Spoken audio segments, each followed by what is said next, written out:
Olá, alunos, professores e a todos que irão acompanhar a mais essa aula da segunda série do ensino médio, né? São as aulas aí dos itinerários, né, que nós estamos falando aí para vocês. Estamos aí na atividade 5, né, a última atividade deste itinerário. E aí tá aí na tela para vocês, né? O tema da aula é Sistema Terra. Atividade 5, né, nós estamos entrando na introdução 2, né, da aula 2. E aí nós temos lá o aprofundamento, né, que fala aí sobre a cultura do solo, do campo à cidade. E nós temos aí a unidade curricular 1, o indivíduo e o ambiente. Tá? O componente curricular é o componente curricular 3, das rochas ao solo. Entenda essa transformação, tá? E é o que a gente fala, né? A gente está desde da atividade 1, pode voltar aqui para mim, Fran, por gentileza. E aí nós estamos desde aqui da atividade 1 falando sobre esse componente do solo, né? Que retratamos desde o início do processo, né? Falando aí sobre o tempo geológico, né? Dos 4,5 bilhões de anos da Terra aí, e chegamos, né, no sistema Terra, na qual, na parte 1, né, da introdução, né, nós colocamos aí o processo da atmosfera, da hidrosfera, da criosfera, da biosfera, e agora nós vamos falar de um assunto extremamente importante, né, um sistema até, eu vou dizer assim, até um tema meio complexo, né, por isso que eu trouxe aqui para me ajudar a falar sobre esse tema que nós vamos abordar, a minha querida amiga e professora de Biologia aqui no Centro de Mídias, a Priscila Ortega. Tudo bem, Priscila? Tudo bem, Russo. Olá, pessoal. Olá, estudantes. Primeiramente, Russo, gostaria muito de agradecer aí o convite, né, para participar, então, dessa aula. Participar a respeito aí do sistema Terra, né? Então, vai ser uma aula super interessante. Gostaria também de agradecer aí aos alunos, professores que estão nos assistindo. E fiquem de olho, né? Porque essa aula a gente vai falar de caos. Caos, exatamente isso. Então vai ser um caos essa aula, na realidade. É verdade. É. E aí, antes da gente começar, vamos ver aí as habilidades dos eixos estruturantes que fazem parte desta aula. Então nós temos aí habilidades dos eixos estruturantes, né? No caso aí o eixo estruturante é a investigação científica. E aí tá aí habilidades para vocês, habilidades aí das ciências humanas, sociais e aplicadas, 01, 02, 03, 04, 05 e 06. E eu sempre lembro a vocês, né, que essas habilidades estão, né, descritivas no nosso material de apoio aí do mapa em relação aí à cultura do solo, tá certo? E logicamente também temos aí as habilidades do currículo paulista e o objetivo desta aula aí. Então as habilidades que também fazem parte das ciências humanas, sociais aplicadas do ensino médio da primeira à terceira série, é a 103 e a 306. E aí o objetivo é deixar claro para os estudantes que as relações que acontecem entre a atmosfera, a hidrosfera e a litosfera são complexas e qualquer alteração pode gerar desequilíbrios no sistema. E é isso que nós vamos abordar mais profundamente, né, tentando esclarecer aí da melhor maneira possível, né, essa relação aí da teoria do caos em relação a essa questão aí dessas camadas que a gente estuda muito no ensino fundamental, né, Pri? Exato. A questão da biosfera, da hidrosfera. Exatamente, né? Não só aí na área da geografia, na área das ciências, né? A gente também estuda aí bastante essas questões a respeito da atmosfera, a respeito do solo, a respeito da água. Então hoje a gente vai, na verdade, extrapolar um pouquinho, né, e vamos fazer essa junção entre a geografia e a ciência para justamente a gente ver, então, como que às vezes pequenos fatores podem modificar, por exemplo, não necessariamente uma estrutura, mas pode modificar um acontecimento, digamos assim, né? É isso aí mesmo. Então vamos entrar aí já com a introdução, né, do tema que nós vamos abordar. Pode colocar aí na tela, por gentileza, Fran. Tá aí, ó. A construção da ciência se dá por meio do debate acerca das teorias e dos métodos de se fazer e se pensar cientificamente. Faz necessário perguntar-se, antes de rever as contribuições da dinâmica caótica, por que discutir a teoria do caos?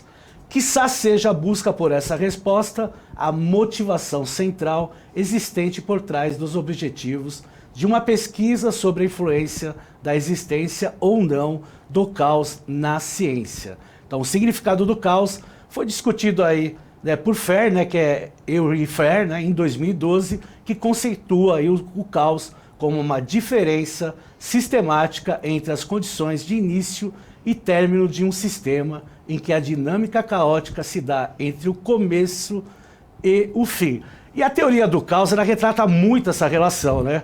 De algum momento de transformação mínimo possível entre o início e o fim desse sistema que é dinâmico, ele pode afetar aí consequências até fora do padrão normal, né, Pri? Exatamente, né? Então, dentro da ciência, né, muito se faz, muitos experimentos, inclusive, se fazem com a questão da física, onde a gente se faz ali com os pêndulos, né? E muitas das vezes a gente vê, né, que com os pêndulos a gente precisa, para ter exatamente a mesma dinâmica e o mesmo caminho, então a gente precisa que todas as condições sejam iguais. Então a gente precisa soltar o pêndulo na mesma distância, no mesmo tempo, para que tudo, né, aconteça da mesma forma. Só que é muito difícil a gente fazer isso. Então é muito difícil eu conseguir soltar o pêndulo da mesma altura, na mesma distância, para que o caminho que esse pêndulo vai percorrer seja exatamente igual ao evento anterior. Então, já essas pequenas perturbações já entram aí na teoria do caos, não? É verdade, tanto é que Henry Fair, ele faz esse estudo em 2012, até aparece aí numa revista aí de biomédicas, né? Essas revistas que aparecem aí de boletins de biologia, né? E ele fala sobre a questão aí, né, que eu até coloquei aqui, sobre as comunidades planctônicas. E pelo que eu vi, pelo que eu estudei um pouco sobre essa questão da teoria do caos, né, e até por isso eu chamei a professora Priscila, é porque no sistema biológico é o que é mais comum acontecer isso, né? Exatamente, né? Porque dentro de um sistema biológico a gente está lidando ali com uma comunidade de indivíduos que existem ali por diversos fatores ambientais, eles podem aumentar ali, né, o seu crescimento, ou seja, podem ter mais indivíduos, menos indivíduos, e isso vai afetando toda a comunidade, né? Quando você falou da questão ali dos plânctons, né? Então a comunidade planctônica, principalmente ali os fitoplânctons, né, que vão então fazer a fotossíntese, né, e a gente tem aí a distribuição, né, de oxigênio. Então, com a fotossíntese, eu tenho a liberação de oxigênio que vai para o ar atmosférico. Então, eu já tenho a comunidade interferindo nas questões atmosféricas, nesse caso. Então, toda e qualquer interferência que se tem pode resultar em algum acontecimento posterior, e muitas vezes, aliás, na maioria das vezes, a gente não consegue prever o futuro. É verdade, isso aí é verdade mesmo. Tem muito a ver mesmo com essa relação aí da nossa vida mesmo, né? O próprio ser humano, né? Numa das atividades aí, acho que a atividade 2, falamos sobre a questão antropocênica, né?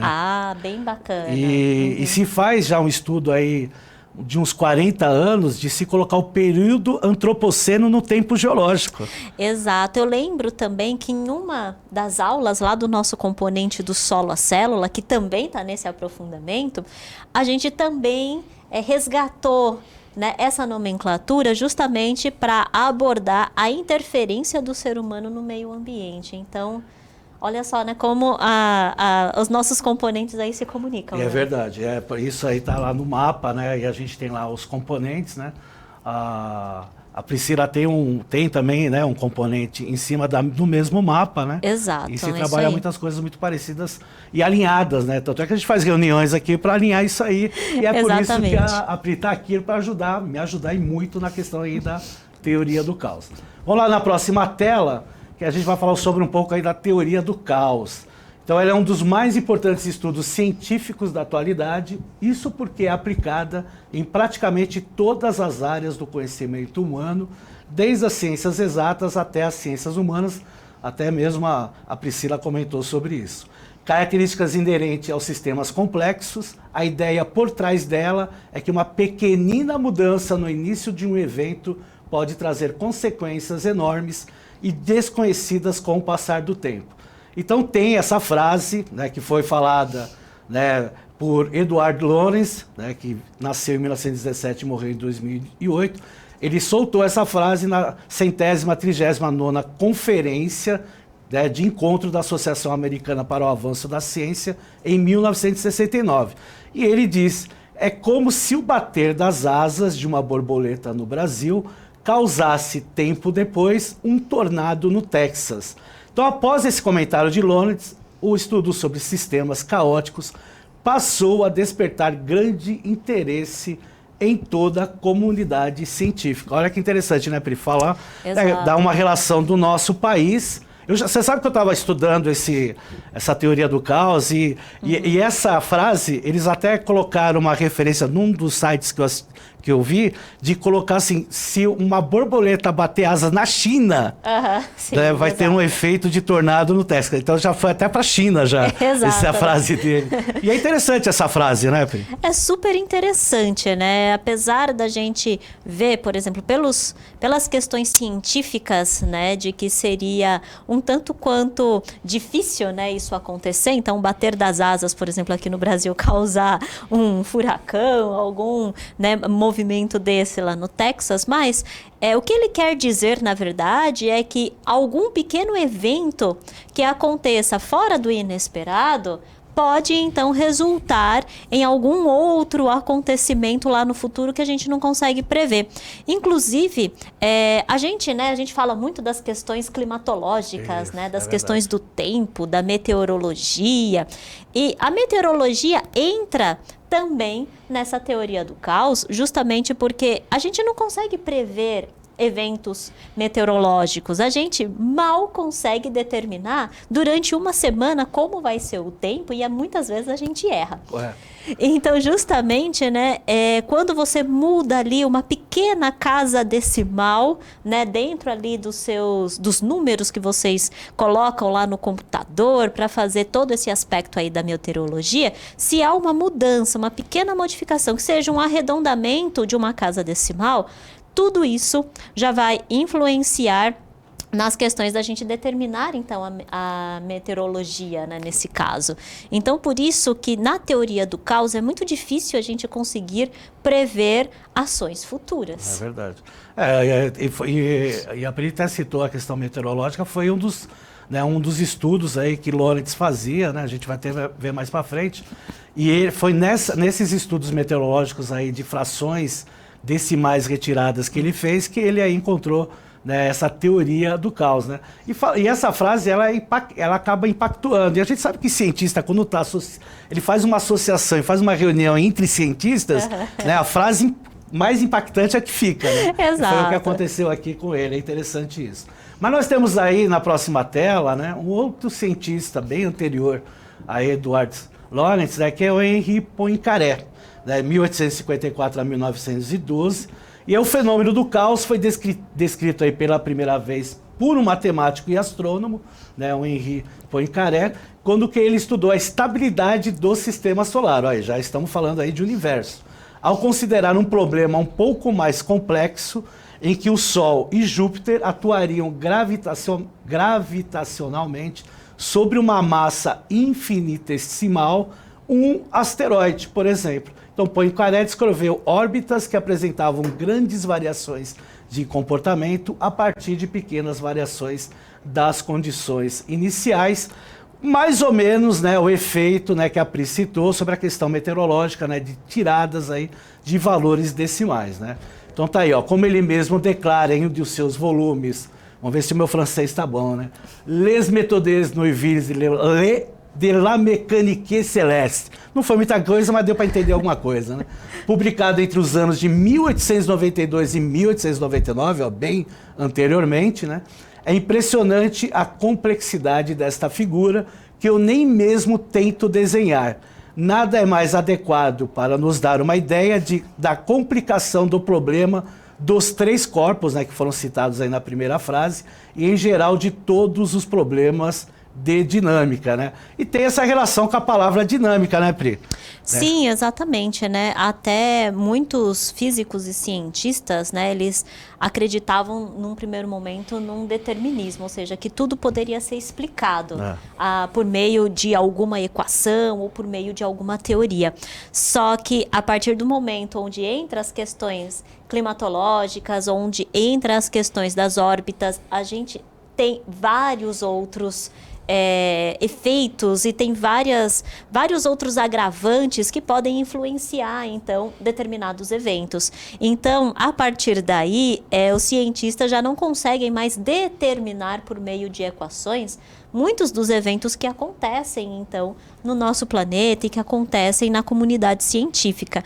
E todos esses eventos que a gente não consegue determinar o que vai acontecer futuramente, né, o que vai acontecer depois, entram aí nessa teoria, né, que vai ser discutido um pouquinho mais. Né? E até você citando essa questão aí, por exemplo, quando a gente fala em sistemas solares, universo, você tem aí Newton, Galileu, que tanto estudou. Exato. Né? E em cima dos estudos deles são feitos outros estudos que até podem mudar as características de leis, por exemplo, né? Com certeza, né? Dentro da ciência, então, nada é muito exato, né? Então, a gente tem, num primeiro momento, uma determinada lei, uma determinada teoria, mas que com avanços nos estudos, essas leis e essas teorias podem sim se modificar, né, ao longo do tempo. Então, dentro da ciência, né, principalmente das ciências da natureza, né, a gente diz que os estudos não são definitivos e que a gente está em constante evolução e que a gente está em constante modificação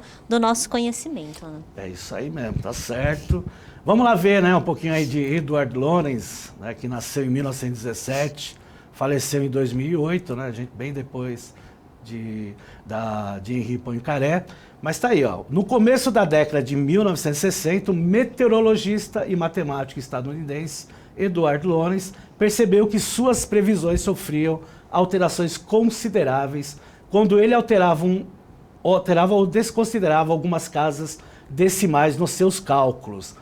A frase bem famosa, né, que a gente falou anteriormente, né, com que ele descreveu essa situação foi o seguinte: então é como se o bater das asas de uma borboleta no Brasil causasse, tempos depois, um tornado no Texas. Após esse comentário de Lorenz, o estudo sobre sistemas caóticos passou a despertar grande interesse em toda a comunidade científica, né? Então vale lembrar que essa questão aí da teoria do caos, né, ela vem aí num período de evolução tecnológica, né, Pri? Então, diferente de Poincaré, por exemplo, que já estava num período de fase bem inicial dessa questão tecnológica. Hoje você tem computador. Exato. E o exemplo que você deu... Desculpa, o exemplo que você deu do Lorenz, por exemplo, meteorologista, né? Ele não fez um cálculo à mão. Ele usou computadores, mesmo sendo, né, num período aí que estava iniciando os computadores, né? Exato, né? E aí, justamente, né, como é importante, né, a gente resgatar, então, como eles estudavam anteriormente e como eles passam a estudar agora a questão aí da teoria do caos, e isso vai se modificando mesmo, né, ao longo do tempo. Então, a gente tinha lá os cientistas que faziam lá as suas contas na mão, né? Então, não utilizavam malemar a calculadora, né? Enquanto agora a gente já está falando dessas questões aí computacionais. E apesar de ter todo esse avanço na tecnologia, muitas vezes os computadores mesmo em si também não conseguem prever essas ações futuras. Conseguem prever ações daqui 2 horas, ou daqui 1 dia, ou no máximo aí daqui 1 semana, mas isso não necessariamente vai ser sempre a mesma coisa. Então, qualquer outro evento, como a gente está falando lá da meteorologia, então se eu tiver, por exemplo, em algum determinado momento, uma maior quantidade de evaporação, por exemplo, eu posso modificar aquele ambiente por causa dessa maior quantidade aí de evaporação e acabar chovendo, sendo que não estava previsto para que chovesse. Então, isso que é o mais interessante, né, dentro da teoria do caos, né? A gente não conseguia ir prever as ações futuras. É verdade. Quem sabe, né, no futuro aí um supercomputador aí consiga, né? Quem sabe. Só que aí você tem que levar em consideração aí diversos e inúmeros fatores, né? Então, dentro dessas questões meteorológicas, então você tem que levar em relação, né, às condições de evaporação, tem que levar em relação às condições de transpiração, levar em consideração os choques das gotículas lá na formação das nuvens, a questão do vento. Então, você tem aí inúmeros fatores que podem, então, alterar esse estado, né? E principalmente as características da natureza, né? Exato. Né, a gente não tem como prever também. Vamos lá, descoberta de Lorentz. Vamos lá, tá lá na tela para vocês. Agora que temos noção de que o bater de asas de uma borboleta pode causar um tornado em um local distante, o que fazer com essa informação? A princípio, ela realmente não tem muita utilidade, pois as causas da hipersensibilidade às condições iniciais em sistemas caóticos são muitas e ao mesmo tempo ínfimas, mas mesmo assim é possível extrair algo útil da descoberta de Lorentz. O que a teoria do caos quer realmente nos dizer é que nós não podemos prever individualmente como um sistema caótico vai evoluir a partir de uma condição inicial, porque pequenas causas podem ter consequências enormes, mas podemos dar uma informação estatística, algo do tipo: amanhã haverá chance de 20% de chover na cidade de São Paulo. Né? E tem até uma observação abaixo dizendo aí: tenha cuidado, pois isto, né, no caso da frase de Lorentz, é apenas uma metáfora de inspiração meteorológica e não um fato científico, né, descoberto ou reconhecido. E é interessante. Então, muito do que a gente leu aqui bate no que a Priscila falou, né? Essa relação, né, do local, né, de qualquer transformação, né? Pode ser no início, pode ser no meio, pode ser no fim, né? E dá o exemplo que a Pri lá no começo falou, a questão lá da previsão meteorológica. A gente sabe que quando a gente pega a previsão meteorológica de 30 anos atrás, ela tinha uma previsão assim menor, num espaço menor de tempo. Então você poderia dar uma previsão de uma semana. Hoje, com os computadores avançados, você consegue dar previsão para 1000 anos, mas cai naquilo que você falou. Qualquer transformação, né, uma massa de ar ser desviada por uma outra que não estava prevista. Exato. Né, não vai, se ela for quente, ela pode não trazer chuva. Né, se ela for fria, ela pode trazer, ficar mais seco. Então, toda essa relação é aquilo que você falou. Né? Então, por mais que você tenha tecnologia, tem essa previsão, pode ocorrer esses fatos, né, Pri? É isso mesmo, né? E justamente, né? E esses fatos são coisas que a gente não consegue dominar, né? Se não está dentro do nosso alcance. Então, a mudança da direção do vento, né, não está dentro do meu alcance de falar assim: não, vento, você vai soprar da direita para a esquerda, porque eu estou mandando. Não tem como, né? Então, esses pequenos pormenores, né, isso que acabam tornando, então, essa teoria e acabam tornando também essa questão da gente não conseguir prever o futuro tão fascinante. Imagina também, né, se a gente conseguisse sempre prever o que vai acontecer, já me antecipo para o que vai acontecer, e a questão da surpresa também, né? Quais são os outros estudos que vêm por aí, né? Então, se eu não tenho algo que saia ali do meu controle ou algo que sai do meu âmbito, né, que cause uma surpresa, eu não tenho também investimentos em pesquisas, eu não tenho investimentos em estudos futuros. Então, essa teoria, ela veio justamente aí para nos auxiliar, né? Para causar. Para causar, exato. Porque muitas vezes a gente fala que os efeitos hollywoodianos na sociedade, eles são fortes, né? Então a gente tem filmes aí, exemplos aí, né? A pessoa vai para o futuro, né? E aí ela já prevê o que vai acontecer, vai para o passado. Esse foi o filme Efeito Borboleta, né? Que faz parte da teoria do caos, né? Exato, a pessoa né? querer prever o futuro para tentar reverter no presente, né? E uma coisa interessante é que justamente ele, já dando o spoiler do filme, né? Que ele justamente tenta ali modificar para tentar fazer com que siga o que ele quer, ali o caminho e o futuro dele, mas sempre acontece algum outro evento que sai do controle, né, lá do nosso personagem principal e faz então com que nada daquilo que estava previsto aconteça. É verdade. O filme, a trilogia lá De Volta para o Futuro não tem essa relação com a teoria do caos, mas se a gente for analisar pela teoria, também tem muito a ver, até porque teve um momento que ele quis mudar o passado.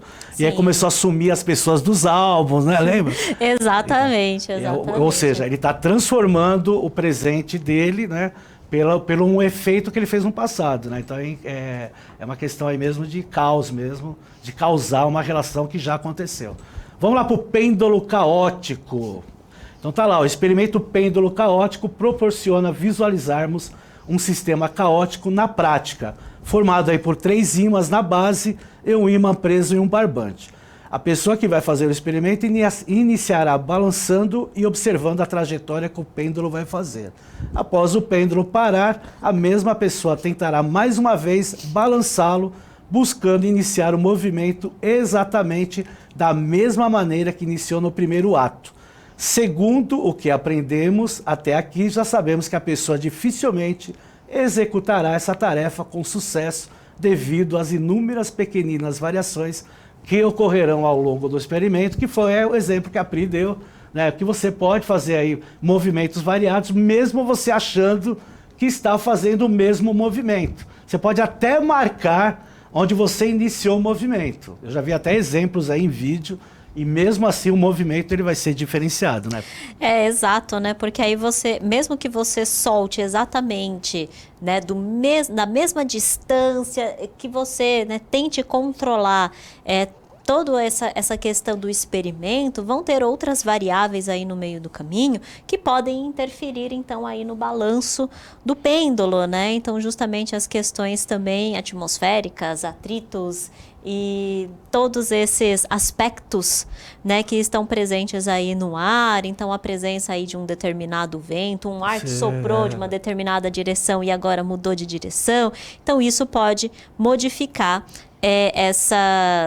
essas características do início do movimento. E por mais que às vezes a gente solte, né, e esteja num ambiente completamente controlado e solte exatamente o pêndulo da mesma posição, ele até começa inicialmente o mesmo caminho. Só que aí depois ele acaba, por vezes, modificando o seu percurso justamente por causa das outras forças envolvidas ali mesmo no pêndulo, que pode, então, às vezes ele bateu com uma determinada força maior do que no movimento anterior e aí ele acaba exercendo um outro caminho. Então, essas questões a gente não consegue controlar. É verdade. Bom, vamos finalizar a aula aí aplicando a linguagem correta de probabilidade. Então, nós temos lá, conseguimos dizer alguma coisa sobre sistemas que parecem não seguir nenhuma ordem e não por acaso, hoje colhemos frutos dessas descobertas. Os meteorologistas conseguem fazer previsões cada vez mais precisas, melhorando a qualidade de vida da população. Além disso, a teoria do caos é empregada na Bolsa de Valores e Economia, física nos sistemas dinâmicos, engenharia, gerenciamento de riscos de um projeto, biologia, previsões genéticas no planeta Terra e até mesmo na filosofia, se a teoria afeta o mundo real nessa amplitude, é impossível desconsiderá-la aqui também. Aí eu fiquei curioso dessa teoria do caos, relacionando aí com a Bolsa. E aí eu fui pesquisar, né?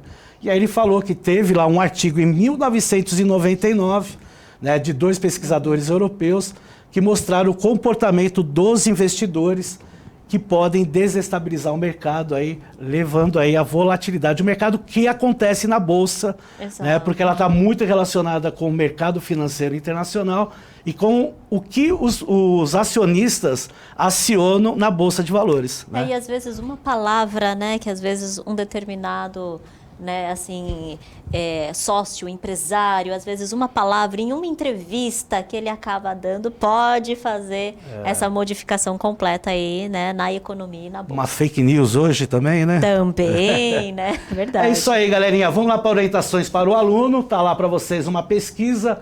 Peça aos alunos que em grupos pesquisem mais sobre a origem da teoria do caos, suas formulações científicas, polêmicas e as pesquisas que vêm sendo realizadas atualmente. Os resultados poderão ser expostos em um mural utilizando aí ferramentas digitais ou também analógicas.